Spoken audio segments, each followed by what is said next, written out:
Alex, soit Nicolas. Apparemment, Nicolas Markovic est très demandé par tes conseillers. Donc, si on peut avoir Nicolas ou Malek, peu importe, celui que tu arrives à avoir, Steven. Bon, ça pousse. Et Serge Roux, je crois que tu n'avais pas réussi à l'avoir. C'est Nicolas qui a gagné la place. Nicolas Markovic, donc fondateur et président donc, du réseau LGM. Nicolas, comment tu vas? Ça va très très bien, ça va très bien, malgré ce confinement et cette atmosphère que l'on peut avoir sur les réseaux sociaux et en général. Hein. Ça va bien et je voulais absolument te féliciter, toi, d'avoir mis en place tout ça, tous les intervenants qu'on a vus juste avant et en général dans tout ce qu'il y a de public, que ce soit des lives, des masterminds ou autres. Mais il y a quelque chose d'autre que peu soulève, c'est que je voudrais féliciter toutes les personnes qui sont connectées là, je ne sais pas combien il y en a, 300, quelque chose comme ça. 370. Et il y a combien sur votre groupe là? Plus de 2000 personnes, c'est ça? Oui, on est 2500 à peu près sur le groupement conseiller du cœur. 2500 personnes. Ah, ça fait, moi, ça fait à peu près 15 ans que je fais ce métier. J'ai connu une période au démarrage, où tu as peut-être connu toi aussi, quand tu étais sur le terrain, où on se tirait dessus à bout portant, les agents immobiliers. C'était la guerre sur le terrain, c'était la guerre.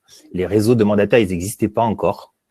Quand il y a les réseaux de mandataires qui sont arrivés, et surtout Internet, alors je ne sais pas si c'est ces deux raisons-là, mais on a tempéré tout ça. Il y a l'interagence qui a pris le pas, la MEPI et autres. Et aujourd'hui, ce que je trouve fantastique, c'est de voir 2500 personnes se réunir sur un groupe fermé avec un mot très fort, c'est mon conseiller à du cœur. Et c'est ce qui est primordial aujourd'hui. Il y a eu un avant Covid de la profession et il y aura un après. Moi, j'en suis convaincu. On a déjà eu ça préalablement pendant d'autres crises et autres. Mais je veux vraiment féliciter toutes les personnes qui prennent du temps aujourd'hui pour se connecter là, pour écouter ce qu'on a raconté et en général, pour prendre ce confinement comme une opportunité de se dire bon, on est bloqué à la maison, ok, mais on va pas être stupide, on va pas s'apitoyer sur notre sort et on va se dire quelle est l'opportunité qu'on peut en tirer. Alors bravo à tout le monde. Je vous fais un coucou. Bravo à vous tous. Génial. Mais écoute, tu as suscité la question et je sais que tu as forcément une réponse claire là-dessus, Nicolas, puisque je sais que tu raisonnes beaucoup en opportunité, quelles que soient les situations. Et on le sait, hein, il y a beaucoup de leaders de ce monde qui disent que en situation de crise, et finalement, il y a deux façons de voir les choses. Soit on voit les choses de manière en disant mais tout est pourri parce que ben voilà, c'est la crise, etc., quelle qu'elle soit. Soit on se dit ben, dans la crise, il y a toujours une opportunité. Est-ce qu'il y en a une dans l'immobilier? D'après toi, est-ce qu'il y en a une dans l'immobilier d'opportunité? Alors, j'en suis convaincu. Aujourd'hui, quelle est la différence entre quelqu'un qui va avoir des résultats sur le terrain et quelqu'un qui n'en aura pas? Ça va dépendre en grande partie de la formation qu'il va avoir, des compétences qu'il a pu acquérir. On ne parle pas du niveau de performance qu'il veut avoir, ça c'est encore autre chose. Il y a beaucoup de sujets là-dessus chez vous et c'est très très bien.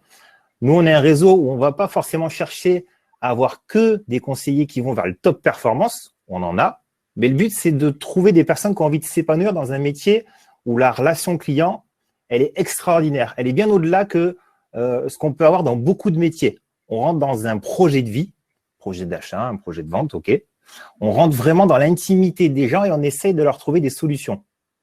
Et les mots que j'emploie, ils sont forts, hein, c'est qu'on essaye de trouver des solutions dans le projet de vie de client. Et on est juste là pour ça. Et ce qu'il y a comme opportunité aujourd'hui, c'est de se dire, bah, on prend en compte ça, ok, et on va vraiment essayer de comprendre comment on peut aider des personnes à vraiment avancer dans leur projet. Et c'est uniquement ça. Donc, l'opportunité aujourd'hui, c'est vraiment d'accélérer en compétences, en formation. Et je suis ravi, moi, de voir, et je félicite mes équipes, bien évidemment, parce qu'on a explosé les scores sur notre plateforme d'e-learning. On a rajouté plein de lives sur des sujets précis pour pouvoir affiner tout ça.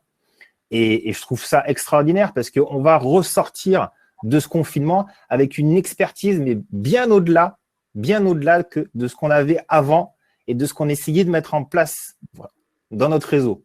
Et je suis persuadé qu'il y en a plein, il y a plus de 2500 personnes ici, il y en a plein aussi qui cherchent aujourd'hui à affiner leur discours, trouver les mots justes, effectivement, prendre plus d'exclusivité et tout ça, mais trouver la clé qui va permettre d'aider des personnes dans un projet de vie. C'est là, aujourd'hui, je pense, l'opportunité qu'on a.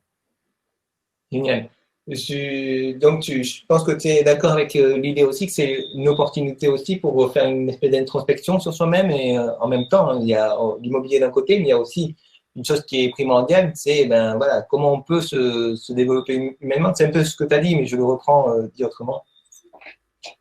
Il y a beaucoup. Alors, moi, j'essaye en permanence de semer des graines dans l'esprit de mes conseillers. Après, c'est à eux de voir s'ils ont envie de la faire germer. C'est quoi ces petites graines? C'est purement en rapport avec du développement personnel.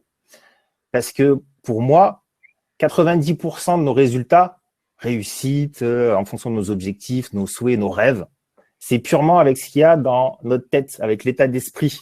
OK? Et le fait de semer des graines au fur et à mesure, de dire, voilà, tout est possible dans des moments compliqués comme là, du confinement, etc. Il y a des opportunités. Donc, essayer de se dire, effectivement, comme l'a très bien dit quelqu'un avant moi, il faut être réaliste, OK, mais il faut être optimiste. Continuer dans cette route et de se dire, de toute façon, on est tous au même niveau là. On est tous à la maison, on est tous arrêtés. C'est pas comme s'il y avait une ville, une région où on se dirait, bon, ben mince, ça nous tombe sur la tête et les autres, on les voit continuer à courir devant.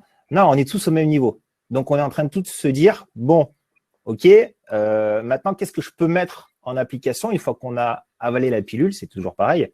Qu'est-ce que je peux mettre en application? Où est-ce que je peux m'améliorer? Qu'est-ce que je peux faire de bénéfique pour ma profession, pour ma famille, pour…